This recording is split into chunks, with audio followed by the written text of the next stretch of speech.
बदलने वाली बहू।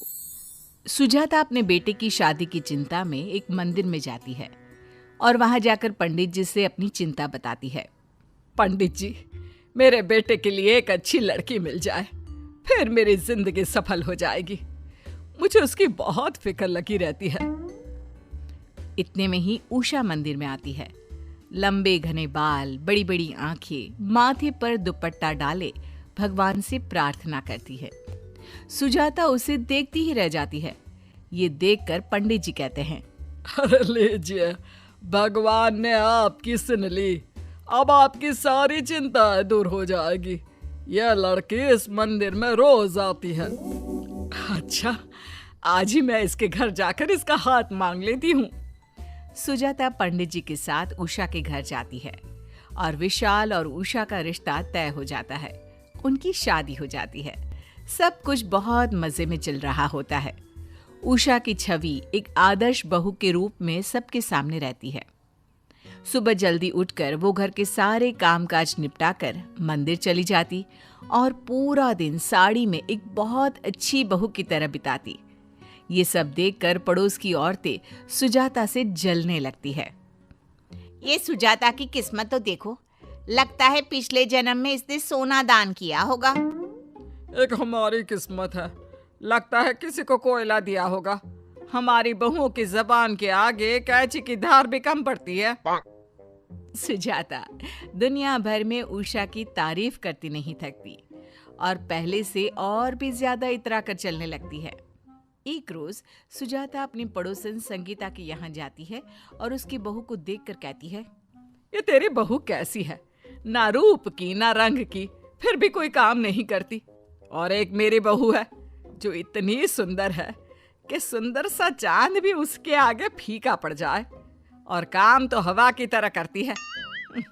तेरे जैसी बहू तो भगवान दुश्मनों को भी ना दे, भाग्य फूटे हैं तेरे। अरे क्या करूं, अब तो मुझे इसकी आदत हो गई है। कच्चा पक्का जो खिला दे वो खा लेती हूँ। सुजाता अपने घर चली जाती है, लेकिन सुजाता के तानों से संगीता को अंदर ही अंदर गुस्सा आने लगता है और वो सोचती है, सुंदर बहू आ गई तो बड़ा घमंड आ गया इसे। भगवान करे वो भाग जाए, तब जाके इसके मुंह पर कालिक लगेगी। एक रोज संगीता अपनी बहन के घर उसकी बेटी की शादी में जाती है। वहां पहुंचकर वो देखती है कि उषा छोटे छोटे कपड़ों में उनके यहाँ बैचलर पार्टी कर रही है। ये देखकर उसके होश उड़ जाते हैं। कहीं मेरी आंखें धोखा तो नहीं खा रही है। ये सुजाता की बहू तो बहुत सीधी सादी है, इतने छोटे कपड़े तो पहन ही नहीं सकती वो। उषा अपनी मस्ती में पूरा गुम थी और वो संगीता को देखती भी नहीं। संगीता अपनी बहन से उषा के बारे में सब कुछ पूछ लेती है और उसे पता चल जाता है कि उषा जैसी दिखती है वैसी है नहीं। वो बहुत ही रंगीन मिजाज की लड़की है। अच्छा, मतलब ये अपने भोले भाले रूप से सबको चकमा दे रही है। अब आएगा मजा जब सुजाता को इसके असली रूप के बारे में पता चलेगा। तब हम लेंगे सुजाता के मजे। उषा पूरी शादी में एक मॉडर्न लड़की की तरह घूमती है। सबकी नजरें उस पर रहती है। शादी के बाद उषा अपने घर चली जाती है और संगीता मन ही मन खुश होती रहती है। एक रोज राकेश अपने कुछ दोस्तों के साथ सुजाता को झूठ बोलकर डिस्को ले जाता है और झूमते रहता है। दूसरी ओर उषा भी अपने कुछ दोस्तों के साथ वहां किटी खेलने आती है और वो भी अपने दोस्तों के साथ ड्रिंक करने में बिजी हो जाती है। अचानक जब राकेश की नजर उषा की नजर से टकराती है, तब दोनों के तोते उड़ जाते हैं और दोनों एक दूसरे से नजर चुराने लगते हैं और किसी से भी इस बात का जिक्र नहीं करते। एक रोज सुजाता का उसकी पड़ोसन रेणुका से झगड़ा हो जाता है। इस सास बहू को ना मैं छोड़ूंगी नहीं। रेणुका अपना दिमाग घुमाती रहती है और एक दिन उसकी नजर उषा पर पड़ती है, जो कि साड़ी में अपने घर से निकलकर ऑटो में बैठती है। जरा देखो तो ये इस समय कहाँ जा रही है।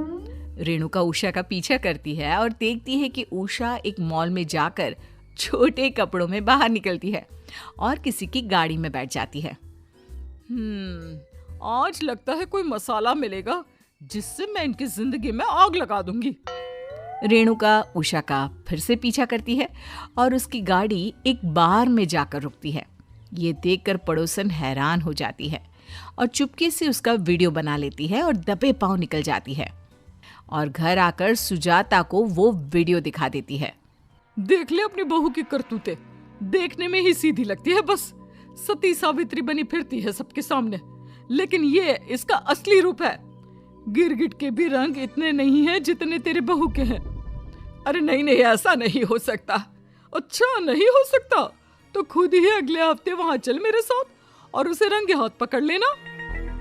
अरे मुझे मेरी बहू पर पूरा भरोसा है, लेकिन तेरा मुंह बंद करवाने के लिए मैं तेरे साथ चलूंगी, ताकि दोबारा मेरी बहू के बारे में कोई बोलने से पहले 100 बार सोच ले। अगले हफ्ते सुजाता अपनी पड़ोसन के साथ बाहर जाती है और वहां अपनी बहू को छोटे कपड़ों में शराब पीते देख सुजाता की आंखें फटी रह जाती है। मम्मी जी, आप यहाँ? ये तेरा असली चेहरा है? मुझे झूठा कह रही थी ना। देख लिया ना सुजाता, अपनी बहू को इतना सर पर चढ़ाने का नतीजा। गुस्से में सुजाता उषा को एक तमाचा लगाती है। उषा सुजाता से माफी मांगने लगती है। मम्मी जी, मुझे माफ कर दीजिए, ये आजकल सभी लोग करते हैं। मुझे लगा अगर मैं सबसे छुपा कर करूंगी तो आपको दुख नहीं होगा और मेरे मन का भी पूरा हो जाएगा। वाह जी वाह, अब ये मोटे मोटे टेसुए बहाकर खुद को सही बताने का अच्छा तरीका है, आजकल का फैशन है। तुम मेरी बेटी को कभी इन सब चीजों में देखा है क्या? बढ़िया ही।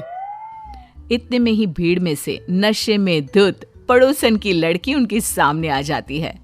तब सुजाता रेणुका से कहती है, जब खुद के घर शीशे के हो ना, तो दूसरों के घरों पर पत्थर नहीं मारा करते रेणुका। तुमने अपनी जलन से उषा की बदनामी के लिए मुझे यहाँ आने पर मजबूर किया। मेरी तो फिर भी बहू ने ऐसा किया, लेकिन तुम क्या कहोगी? रेणुका, तुम्हारी तो बेटी ने ही तुम्हारी नाक कटवा दी। उषा को मैं अपने रंग में ढाल भी लूंगी और उसके सभी रंग वो आज यहीं छोड़ कर आएगी।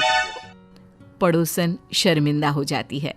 सुजाता उषा को घर ले जाकर बहुत समझाती है और बाद में उसे अपने रंग में ढाल